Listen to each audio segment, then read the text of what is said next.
0 plus 5 second. Chandrayaan-3 इतिहास बनाने से महज कुछ ही घंटे दूर है। 40 दिनों की लंबी यात्रा पूरी करके 23 अगस्त को चंद्रयान-3 का लैंडर मॉड्यूल चंद्रमा के साउथ पोल पर उतरने की कोशिश करेगा। इस लैंडिंग के आखिरी 15 मिनट सबसे अहम होंगे। इन 15 मिनट क्या क्या होगा, यही समझने की कोशिश करते हैं।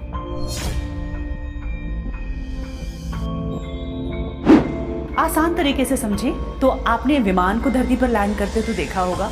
विमान ऊंचाई से धीरे धीरे नीचे की ओर सरकता है, फिर रनवे पर टच डाउन होता है और उसके बाद वो उतरता है। लेकिन धरती पर लैंड करना और चांद पर लैंड करने में बहुत बड़ा फर्क है, क्योंकि चंद्रमा पर कोई वायुमंडल ही नहीं है। इसीलिए लैंडर को हवा में उड़कर नहीं बल्कि पैराशूट की मदद से नीचे उतारना मुमकिन है। इसके लिए पहले लैंडर की स्पीड को कंट्रोल किया जाएगा, फिर उसकी सॉफ्ट लैंडिंग की कोशिश होगी। चंद्रयान-3 का लैंडर एक लंबी गोलाकार कक्षा में चंद्रमा की परिक्रमा कर रहा है। चंद्रमा की सतह से 100 किलोमीटर ऊपर से गुजरने के बाद इसे चंद्रमा की ग्रेविटी की तरफ लाने का काम एक बूस्टर करेगा। इसके बाद ये चंद्रमा की सतह की ओर तेजी से जाने लगता है, या फिर यूं कहें कि गिरने लगता है। तब इसकी स्पीड तेज भी हो जाती है। पृथ्वी से चंद्रमा तक एक रेडियो सिग्नल भेजने में लगभग 1.3 सेकंड का वक्त लगता है, और उसी सिग्नल को दोबारा जमीन तक पहुंचने में 1.3 सेकंड का ही वक्त लगता है। मतलब कई 100 किलोमीटर प्रति घंटे की रफ्तार से चंद्रमा पर गिरने वाले लैंडर को कंट्रोल करने में 2.5 सेकंड का वक्त लगेगा। ऐसे में लैंडर को ऐसे प्रोग्राम किया जाता है कि वो अपने फैसले खुद लेता है। उसके बाद क्या होगा?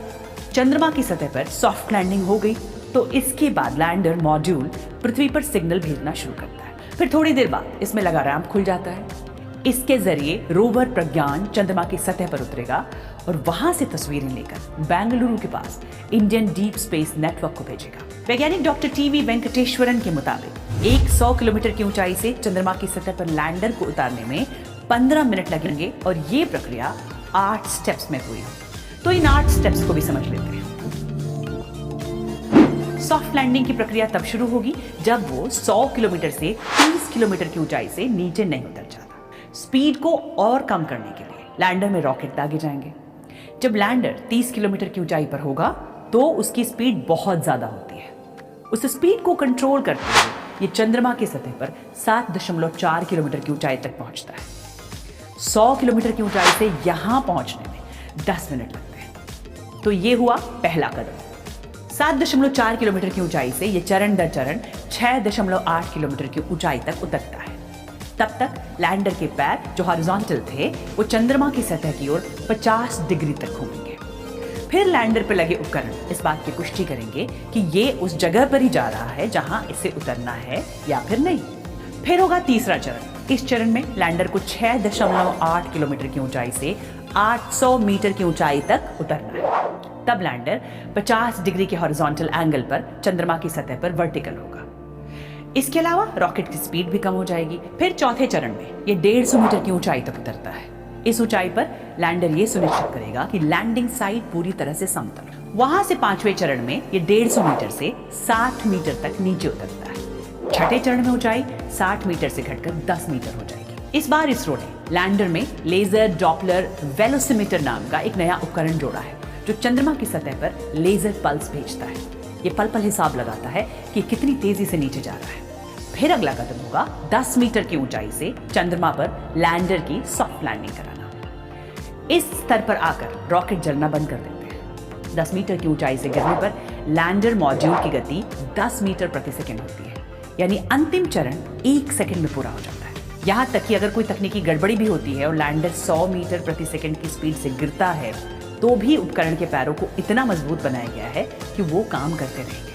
लैंडर को 800 मीटर की ऊंचाई से 10 मीटर की ऊंचाई तक पहुंचने में 4.5 मिनट का वक्त लगता है, और ये वो वक्त होता है जब चाहे कुछ भी हो जाए कोई कुछ नहीं कर सकता है। लैंडर के सुरक्षित रूप से उतरने के बाद रैंप खुल जाता है, रोवर प्रज्ञान बाहर आता है, चंद्रमा पर उतर जाता है और फिर लैंडर से तस्वीरें लेता है और उसे वापस पृथ्वी पर भेजता है। ये 8वां चरण है। वहां से लैंडर विक्रम और रोवर प्रज्ञान 14 दिनों तक चंद्रमा के दक्षिणी ध्रुव पर शोध करेंगे। चंद्रयान-2 लैंडिंग के दौरान नाकाम हो गया था। इससे सीख लेते हुए चंद्रयान-3 को नई तकनीक से लैस किया गया है, ताकि अगर दोबारा ऐसी समस्या आए भी तो उसका हल निकल जाए।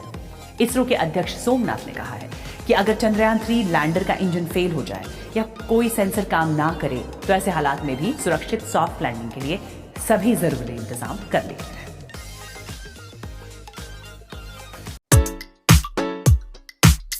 दोस्तों, आपसे एक विनती है, यदि आपको हमारे वीडियो पसंद आते हैं तो आप चैनल को सब्सक्राइब और वीडियो को लाइक कमेंट कर दें।